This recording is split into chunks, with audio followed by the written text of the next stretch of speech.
So we have to turn our attention to Europe for a minute. The European system, the way Europe is operating at this time, has created a tinderbox that was invariably going to explode into a major war.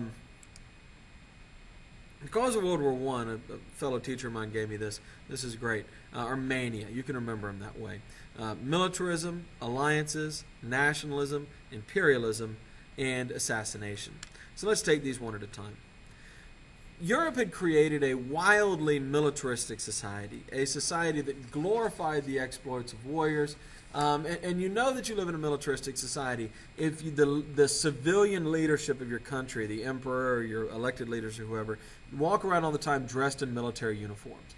You may think of Fidel Castro in Cuba. You might think of George Bush landing the plane on the carrier. But if your civilian leaders like to dress up in a military uniform, that's a good indication. But this is a glorification, the idea that the greatest thing you can do is military service, not that there's anything wrong with military service. And an increasing amount of budgets spent on weaponry, on weapons. If that's going on, you're probably heading towards a war, because you probably live in a society where they see violent conflict as the answer to solutions. Alliances. There was a complicated series of alliances, many of them secret, so you might attack one country without realizing that some other country was going to come back at you. Created in the 1800s in Europe that's going to lead to this disaster.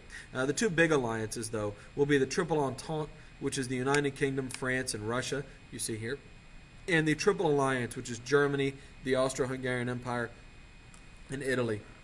But of course, the real conflict here is ultimately going to end up centering around Great Britain and Germany. The next issue is nationalism, the belief that your country is better, that your country is superior, or that faith and loyalty to your country is a particularly high value, maybe even the highest value. Well, when you have this sort of attitude, you create a combative, confrontational system. If my country is better than your country, when we enter into situations where my country can win and you can lose, I'm less likely to seek a solution of compromise and a solution where I end up being the winner. And we can point to Germany here because they're who we kind of blame for this war in America. But in reality, nationalism was present everywhere in Europe. Imperialism. Europe will take over almost every habitable part of the globe between Columbus and this period. And what that means is they're bumping into each other all over the world as they're trying to decide which European nation is going to control which distant land and its people. And this, of course, is going to lead to lots of anger and conflict as one European nation has its eyes on a place, but another European nation ends up in control of it. And the final A, the assassination of Archduke Franz Ferdinand, which is really a manifestation of nationalism. The Austro-Hungarian Empire controlled many different nations. And by nation, I mean a group of people with a common culture. That's what a nation actually is. And the Austro-Hungarian Empire was kind of a patchwork of all these different cultural groups. And one of those were the Serbians. Now, the Serbians had their own country. They had Serbia. But part of the Serbian people were under Austro-Hungarian control. And they were demanding that the Serbians be allowed to unite themselves under one country. And they weren't the only nationalistic group. Lots of them were. When the heir to the empire, the Austro-Hungarian Empire, toured Sarajevo, which is Serbian culturally in this region, on June 28, 1914, he is going to be assassinated by a nationalist group called the Black Hand. Gavril Princip is the man who actually does the deed. What we're going to find out is that the Serbians had an alliance with Russia for Russia to protect them, although this was a secret. So when the Austro-Hungarians, sometime later, they wait a few weeks, go in and begin to try to figure out who killed Franz Ferdinand, the Russians will rise to the Serbians' defense.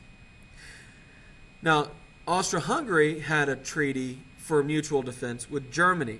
So when Russia tries to back Austro-Hungary out of Serbia, Germany attacks France. Now, that may not make any sense to you, but it made all the sense in the world at the time because Germany had a war plan that involved eliminating Russia, but first they had to take out Russia's ally, France. And so they begin the war, which is ostensibly between Austro-Hungary and Serbia, by attacking France as part of a prelude to take out Russia. Great Britain joins in with its allies France and Russia, and we have the basic outline of the war. The Ottoman Empire will jump in on the side of the Central Powers, as we call them. Italy, who was originally aligned with the Central Powers, will flip and join on to the side of the Triple Entente. On August 3rd, Germany invades Belgium. So just to make this even more complicated, they don't even invade France. France had built this massive defensive line on the border between France and Germany. And in order to get around it, the Germans go through poor little Belgium, who was just sitting there totally minding their own business. But this is what happens in this incredibly complicated diplomatic system. And by early 1915, virtually all of Europe is at war.